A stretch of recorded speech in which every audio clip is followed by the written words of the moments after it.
Qu'est-ce qui te motive à la base?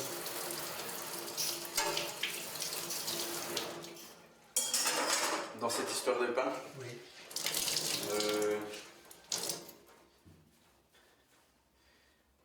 Je pense que c'est vraiment de savoir que je fais les choses en accord avec ma conscience, avec ma morale, d'un point de vue écologique surtout. De faire un travail que moi je considère comme vachement noble quand même, qui est beau, qui nourrit les gens, d'avoir un produit sain. Et ta plus-value à toi, c'est quoi exactement? Oh, il y en a plusieurs, je pense. Déjà, le fait de travailler tout avec des produits bio.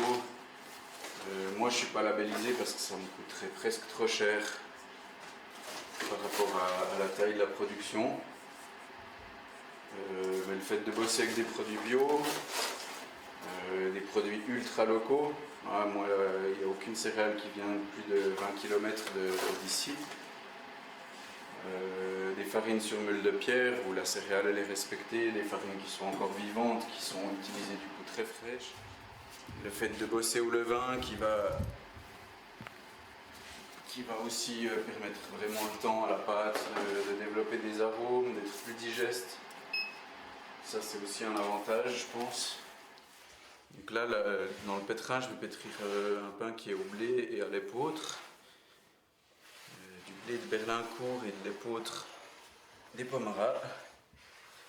Bien sûr qu'en travaillant sur meule de pierre, le réglage n'est jamais exactement le même. J'ai beaucoup de variétés de céréales aussi différentes qui ne vont pas se comporter la même chose. La farine elle n'est pas standardisée, il n'y a pas d'additifs non plus, donc elle ne va jamais se comporter pareillement.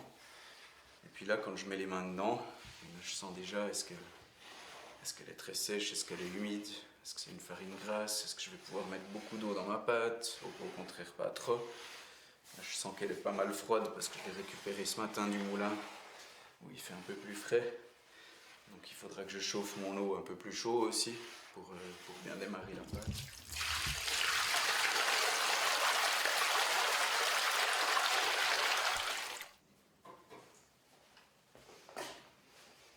C'est très très mousseux, on voit les petites bulles qui crèvent à la surface. Il a quasiment triplé de volume. Donc là il est prêt à être utilisé.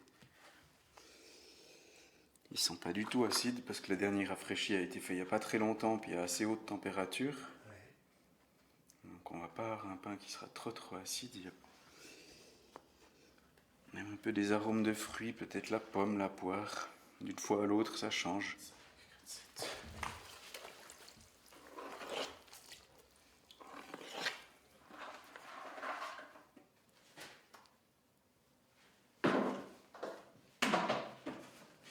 Et ce broyard un peu idéaliste qui arrive aux Fraîches Montagnes, il est accueilli comment par ses agriculteurs? C'est compliqué comme question. Non, je dirais que j'ai trouvé des agriculteurs que leur travail à eux faisait aussi écho à la manière dont moi j'avais envie de travailler. On a pu monter ce projet de moulin ensemble parce que ça correspondait à des attentes et des besoins communs aussi. Donc je pense qu'il y a une bonne dynamique.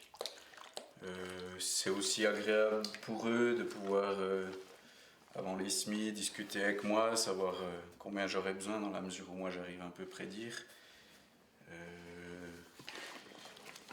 Et puis je pense que c'est aussi sympa pour eux de savoir que leur produit, leur céréale est aussi mise en valeur par un travail comme ça, plutôt que tout vendre à un gros moulin, que tout soit mélangé dans les silos avec des farines qui viennent d'un peu partout, ou de tout le reste du canton en tout cas.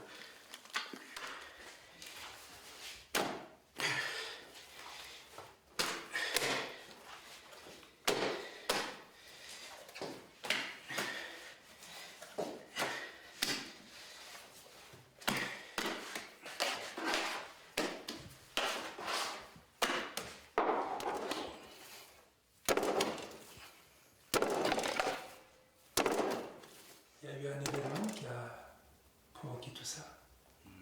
Il y a eu une très longue suite d'événements, je pense. Ouais.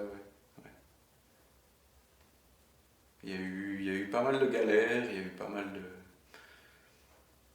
de chemins de traverse que j'ai pris dans ma vie, volontairement ou pas, je sais pas, mais et puis qui m'ont fait grandir, qui m'ont fait avancer. C'est pas un événement qui a fait un déclic, je pense que c'est un long cheminement, un long processus. Et puis à mon avis, il n'est pas fini. De la même manière que j'aurais jamais fini d'apprendre sur le pain et puis de m'améliorer, quoi. Ouais.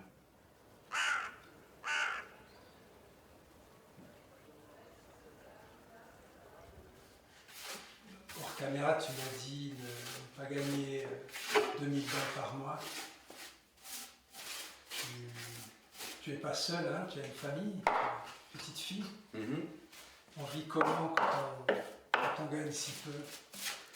Ben, on vit de manière peut-être plus humble, on réfléchit à qu'est-ce qu'on a réellement besoin ou pas. On a des gens qui nous aident aussi, hein, des fois, bien sûr.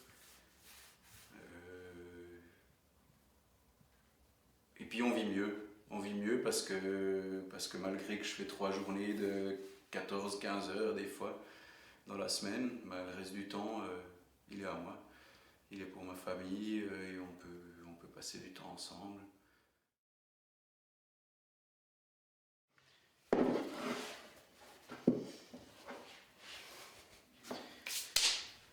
Les levures, elles vont travailler tant qu'il y a de l'oxygène. Les levures, qu'elles soient sauvages ou que ce soit de la levure boulangère, elles vont, entre guillemets, manger les sucres présents dans la pâte. Tant qu'il y a de l'oxygène, elles mangent ces sucres, elles fabriquent du CO2, donc du gaz, qui va faire gonfler notre pain. S'il n'y a plus d'oxygène ou s'il n'y a pas d'oxygène, s'il n'y en a jamais eu, elles mangent les sucres présents dans les céréales et elles font de l'alcool. Donc c'est pour ça que la levure de bière, elle peut servir à faire de la bière ou du pain. Voilà, si elle est dans un milieu sans oxygène, donc que de l'eau avec du malt, ben elles vont manger les sucres du malt pour créer de l'alcool. La terre qui a fait pousser le grain de blé, l'eau qu'on rajoute à la farine pour rendre vivant ce milieu, l'air qui est créé par la fermentation, et le feu, c'est le soleil qui a fait pousser le grain, c'est le feu qui va cuire mon pain aussi. Et finalement, on part de plusieurs éléments qui sont des éléments simples, et en les mélangeant, en y rajoutant du cœur, on en transforme, on fait un 5e élément, on fait le pain. Voilà, c'est ni juste de l'eau, ni juste de l'air, ni juste de la farine. C'est quelque chose de différent, de vivant.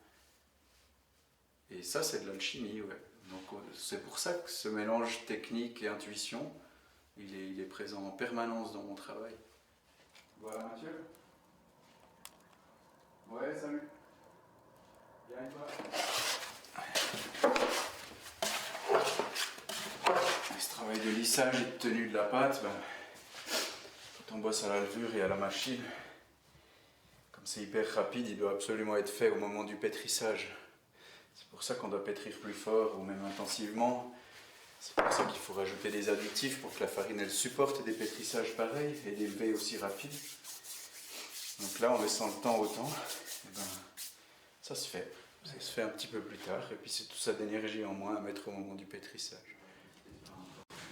Je pense que je m'épuiserai un peu, mais ça serait faisable.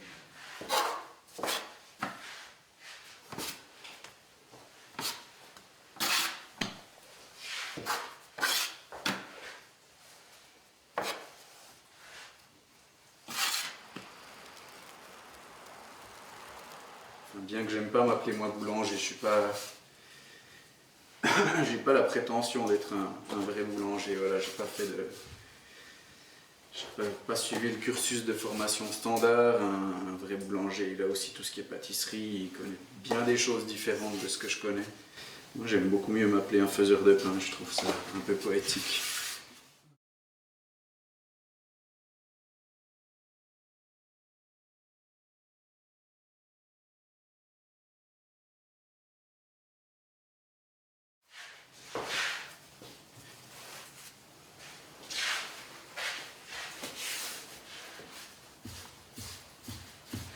Par contre, période de Noël, je fais des panettone, stollen.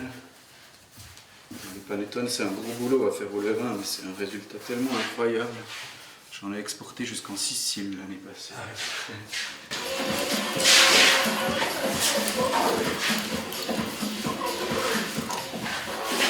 Ça va être un magnifique pain, Olivier. C'est déjà venu.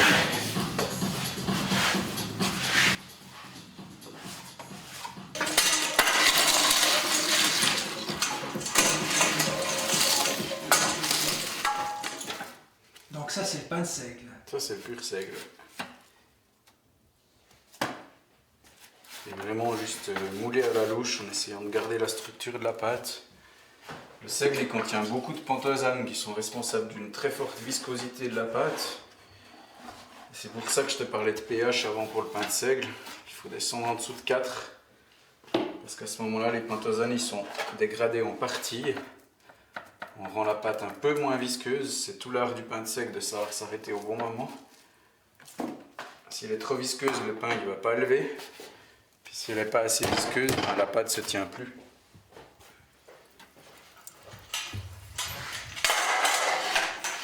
On appelle des grignes parce que quand tu rentres de la boulangerie, c'est un petit truc que tu peux grignoter. Et on dit souvent que la grigne est la signature du boulanger. Parce que bien sûr, il n'y a pas de boulangers qui font pareil. Et puis dans le temps, quand les familles allaient cuire au four banal, chaque famille faisait un autre signe sur le pain pour les reconnaître. Parce qu'il y avait souvent plusieurs familles qui enfournaient en même temps dans le four. Et puis cette grigne, on va toujours aussi l'adapter à la pâte, au pain, à la tenue de la pâte.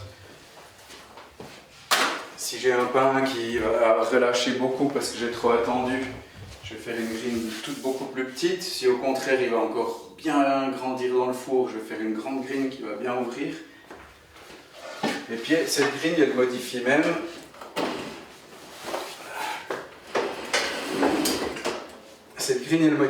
l'aspect intérieur du pain. Si je fais une seule grande grille, tous les gaz vont s'échapper par là. Et je vais avoir une mie dense dans les bords et puis au milieu avec des grosses bulles qui se rejoignent, qu'on appelle des coalescences. Si je fais plein de petites grilles, l'air va s'échapper de manière beaucoup plus uniforme. Et puis je vais avoir un pain qui est plus régulier dans sa mie.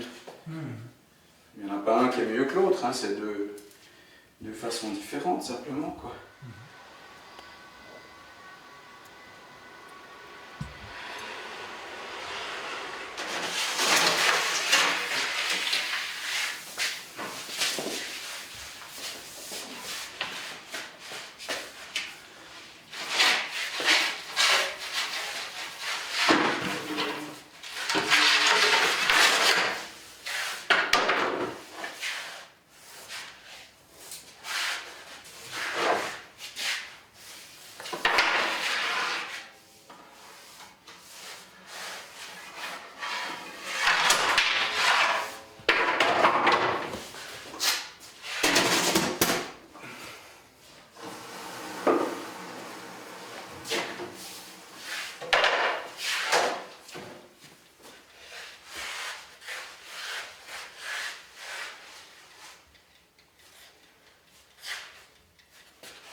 Une vie humble aux travaux simples et faciles.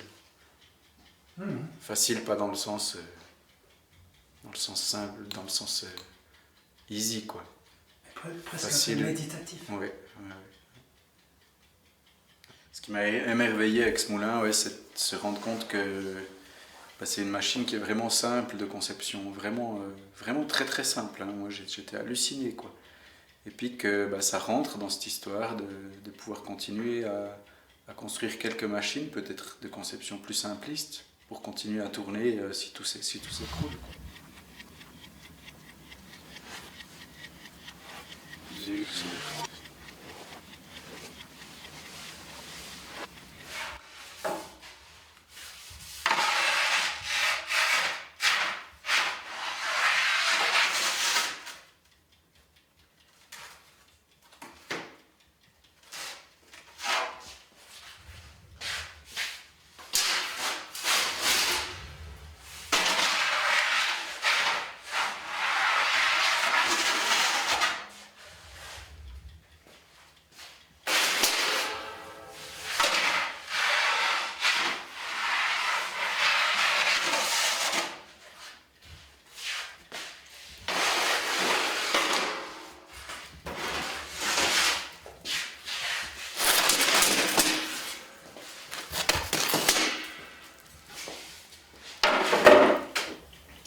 c'est une très belle fournie. Très très belle fournie. Clairement.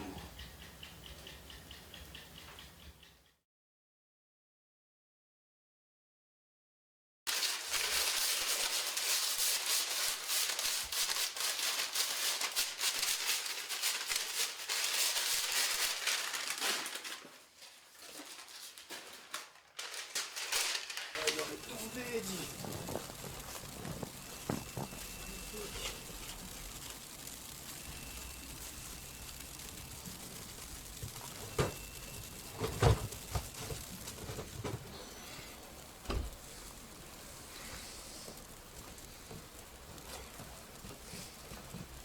En tout cas, tu es tombé sur une belle journée pour qu'on se rende compte de la valeur ajoutée de la livraison. Hein. Ah, tout à fait.